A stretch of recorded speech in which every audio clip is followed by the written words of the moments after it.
Okay,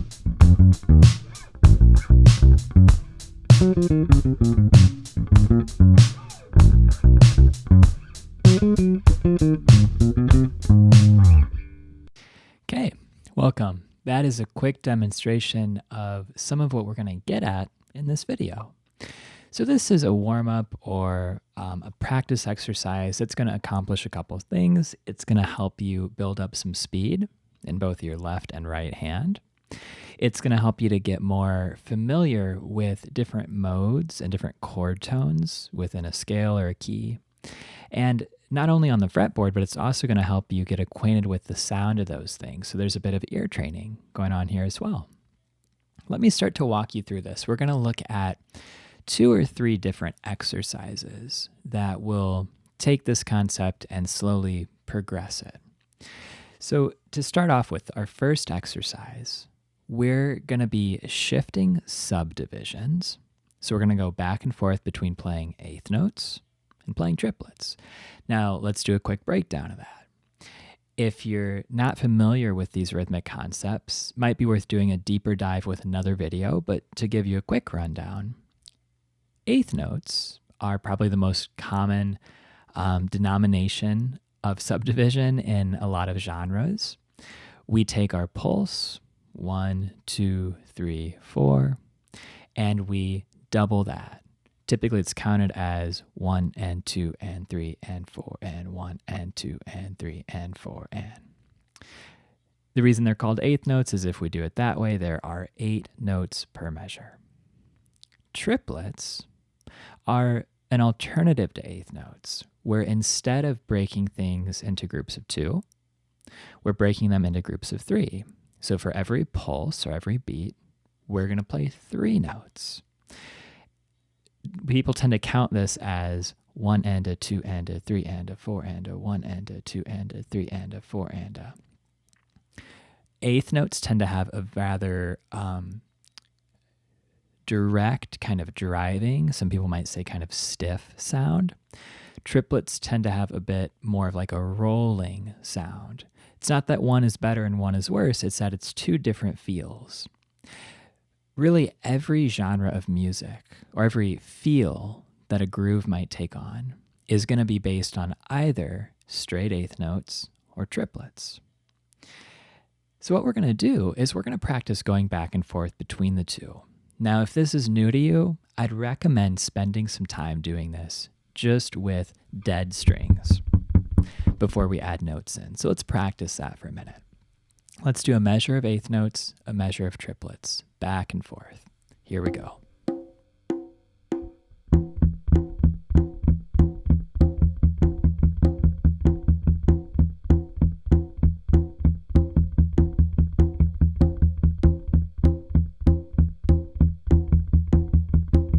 One more.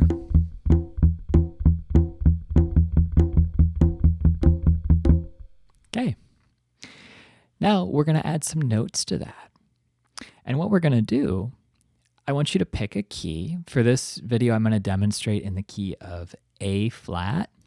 And rather than basing this on A flat major, I'm going to base it on the A flat mixolydian. So that's A flat, B flat, C, D flat, E flat, F, G flat, A flat. But you can do this with any key, any kind of scale, any sound. So what we're going to do, there's going to be an ascending version of this and a descending version. Why don't we start with the ascending version? We're going to ascend up that scale as eighth notes. And if you're using a 7-note scale like this, and you do this for 1 octave, it's going to fit perfectly into 1 measure because we'll have 8 notes.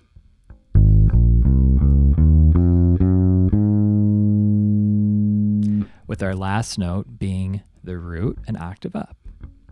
1, 2, 3, 4, 5, 6, 7, and we're back to the start for number 8.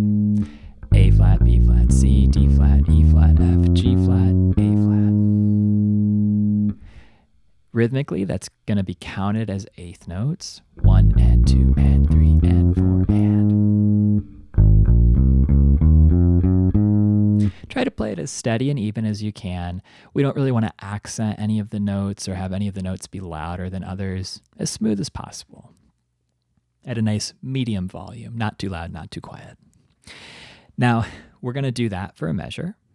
And then we're going to kind of reset back down. And we're going to play the same scale, but we're going to play it as triplets.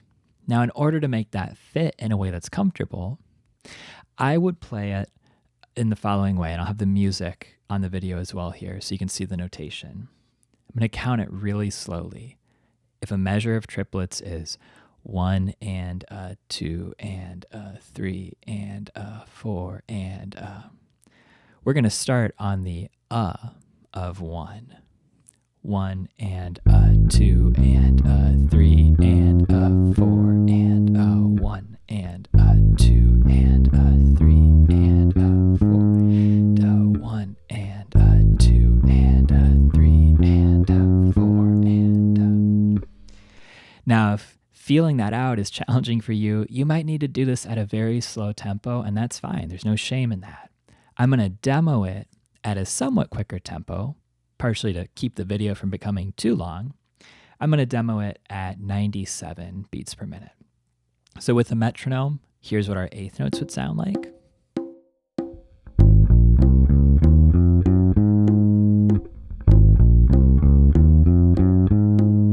Here's what our triplets sound like.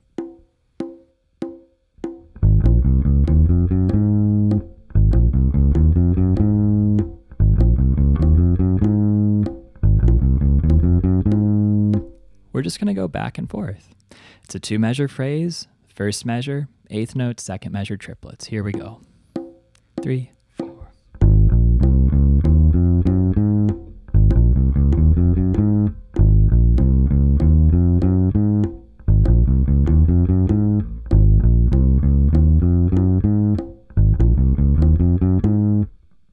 Nice. So spend as much time with that as you need to. Now I mentioned we want to do that both ascending and descending. Let's hear how it would sound descending. So it's the same concept, eighth notes, 1 and 2 and 3 and 4 and 1 and 2 and 3 and 4 and. I'm just going down the scale from the high root to the low root. And then triplets. A 1 and a 2 and a 3 and a 2, 3, 4, 1, a 2 and a 3 and a 4 and a 1 and a 2 and a 3 and a 4 and a 1 and a 2 and a 3 and a 4 and a. Let's put it together with a metronome.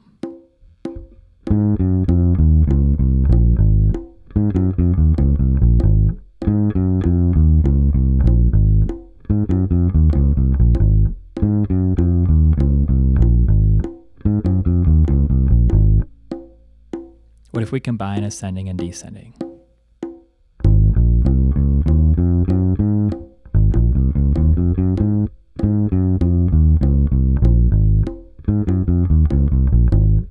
Or you could mix and match more like this.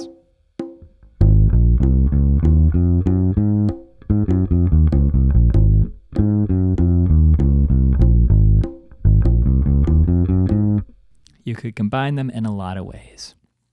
Spend whatever time you need to with that. And as always, like I say on pretty much all my videos, I'd recommend doing this with a drone in the background, just a chord. So for example, here it's going to be an A flat 7 chord. But you can and should base the chord off of the key you're playing in. That's going to help with the ear training part because it'll teach your ear to connect the sound of the scale, the sound of the root, to the sound of that chord. And it's going to be especially important with where we go now.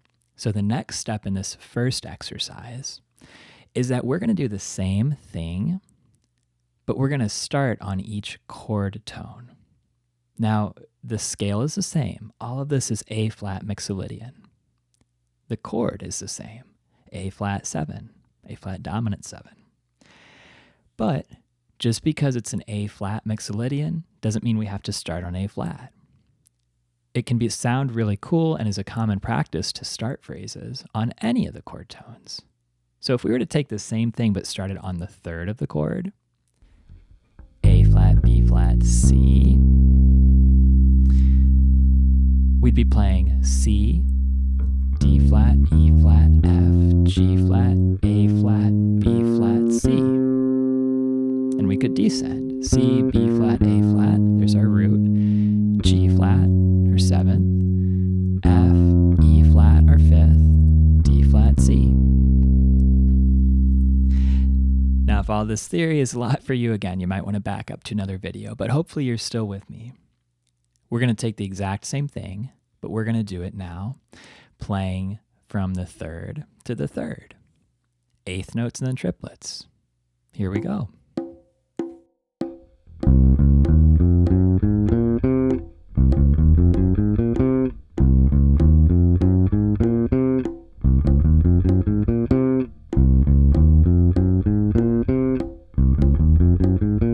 Let's descend.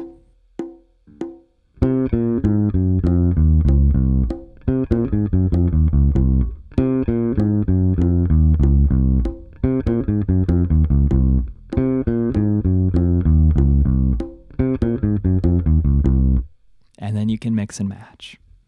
So far we've done our root. And our third. Guess what's coming next? We're going to do it from the fifth. What's our fifth? Well, if we're in an A flat mixolydian, it's an E flat. So we're going to be playing E flat, F, G flat, A flat, B flat, C, D flat, E flat, and then descending. Now you'll notice I'm shifting my hand position here. I'd recommend for each of these trying to do it on the fretboard in such a way that you don't have to shift during the scale or during the run. So if I started here like I was, I would have to shift up at some point to get to the high E flat. So rather than do that, I'm going to just play in this position. That's good because it's going to allow you to develop the muscle memory of playing in a position and associate these sounds with hand positions without the added complexity of sliding. So let's go ahead and hear this with our subdivisions.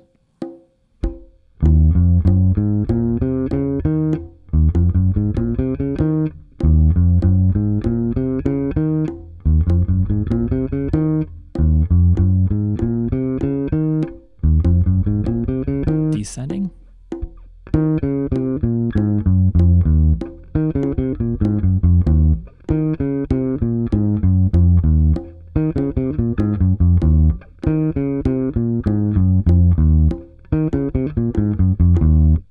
Okay. Let's round it out. We're going to go up to the seventh.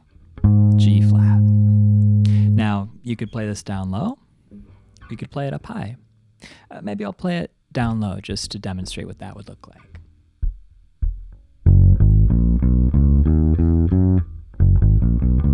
That's not right. I'm playing G flat mixolydian, but we're not supposed to be switching keys here. We're staying A flat. So let me try that again. And our notes, just to explain, are going to be G flat, A flat, B flat, C, D flat, E flat, F, G flat.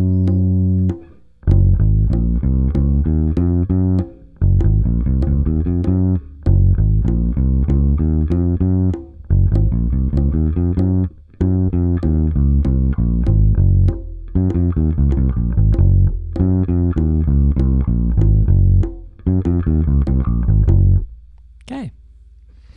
Very cool. So we've done up, ascending and descending. First as eighth notes, then as triplets, back and forth. Starting on the root, the third, the fifth, and the seventh. And you could add in the ninth, or if you wanted to really go crazy and get into like 11ths or 13ths, more power to you. We're doing it with the dominant 7 chord, but you can do it with any kind of chord or scale. So that's our first exercise. And I guess you could say it's really like 4 or maybe even 8 exercises. Spend whatever time you need to with that. And then we're going to get into a way to combine it all into one.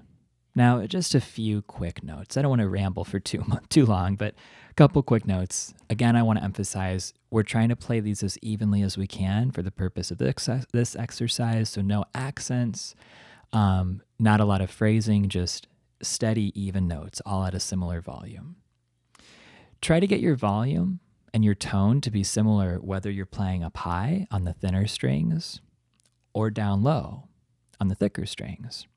And notice what you're doing with your right hand to get those sounds, or if anything that you're doing with your right hand is making it hard to get those sounds.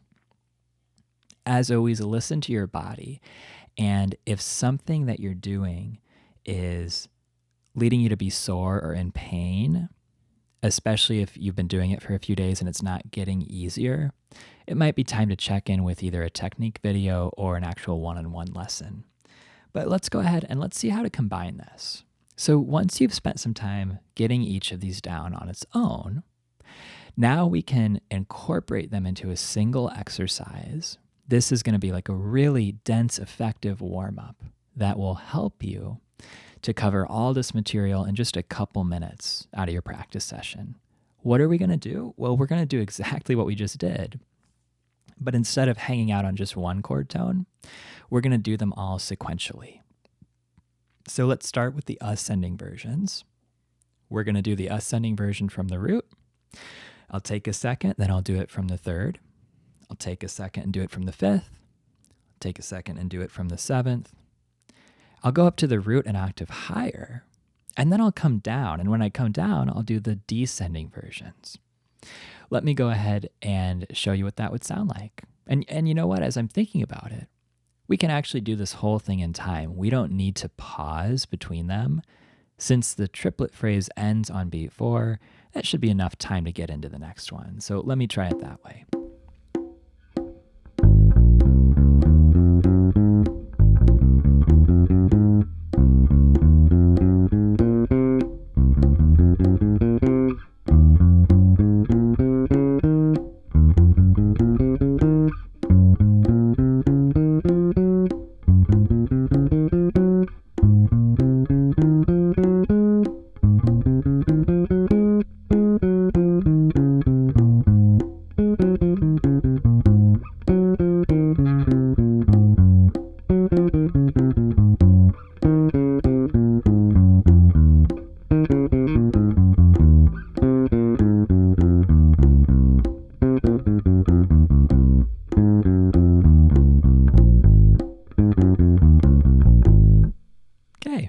Hiccup or two in there, but you basically get the point.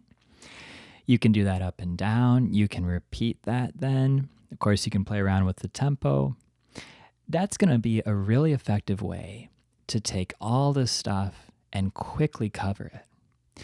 And if you wanted to extend this further into maybe like a 10 or 15 minute warm-up routine that would give you even more money for your effort, more output for your effort, what you could do is you could do that and then switch chords. So maybe we do that one time, A flat mixolydian.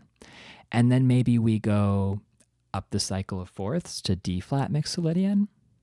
Maybe we go a whole step up to B flat mixolydian.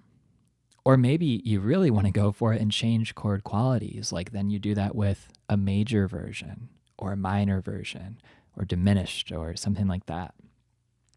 You could even do this through a diatonic key. Like you could take what would be D flat major, technically the same notes, and you could do D flat major, E flat Dorian, F Phrygian, G flat Lydian, A flat mixolydian, B flat natural minor, and then end with your diminished scale option. So you could do that if you wanted to, and that would be a really, really concise, effective way to cover a lot of ground in about 10 minutes. Let's look at one more thing we can do with this. And this is more what I showed in the intro demonstration. Once you've gotten familiar with this, you can practice adding this all in as fills to an actual bass line, incorporating it back into music. That's the whole reason we're here, right? So on the intro, I played a simple bass line. I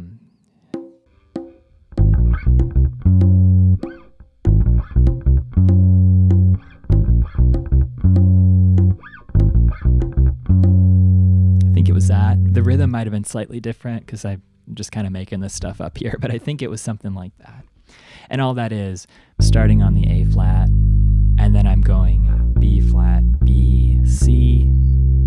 So the second, the kind of blues note to the major third, and then the G flat, the 7. So 1, 2, minor 3, major 3, 7.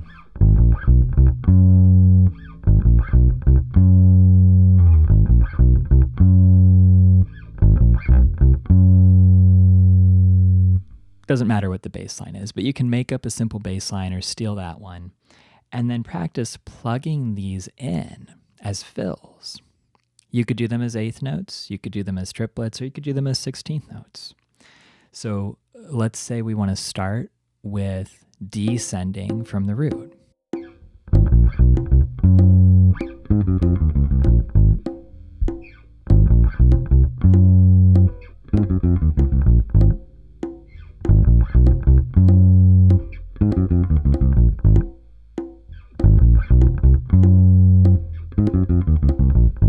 I just kind of grabbed a rhythm. I didn't plan that out. I didn't even know it was going to come out until I played it. I just played and found a way to stop. And that's kind of how this goes. There's an element to incorporating the stuff into your playing that requires some trial and error. So this is a place to do some trial and error. What if we did the same thing, but we wanted to ascend from the third?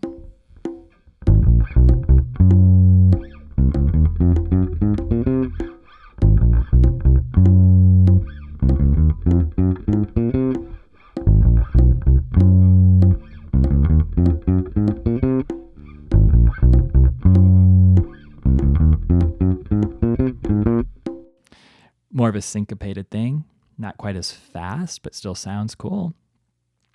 Now, one final note here. If you really have your theory together, or more likely if you sit down and start doing this on your bass, you might at some point realize, hey, each of these is just a mode. If I start on the third and I play up,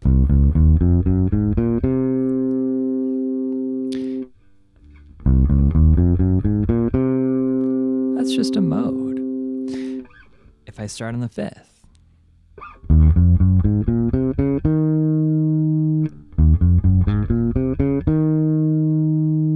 that's our Dorian. If I start on the seventh,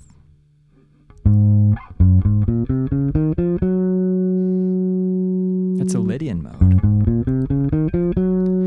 And yeah, you're exactly right. If you have noticed that, or when you do notice that, each of these is simply a mode because that's how modes work. You take a scale and you start on something other than the root. But I would encourage you not to think about these as those modes. I would encourage you not to think, at least initially, about, okay, I'm playing an E flat Dorian. Because what we want here is to conceptualize all this in terms of our parent scale, which is A flat mixolydian. Because the idea is that we're going to be using this over an A flat 7 chord, not an E flat minor chord. So we want to think of it in terms of A flat, because when you're actually improvising, if you're playing a song and there's, a string of chords, you probably aren't going to have the time to stop and think, okay, what's the relative fifth of this chord? And now it's going to be that Dorian scale. That's way too much to happen in the span of a measure of music. You want to be able to just think it's A flat and I'm going to start here. Or I'm going to start here.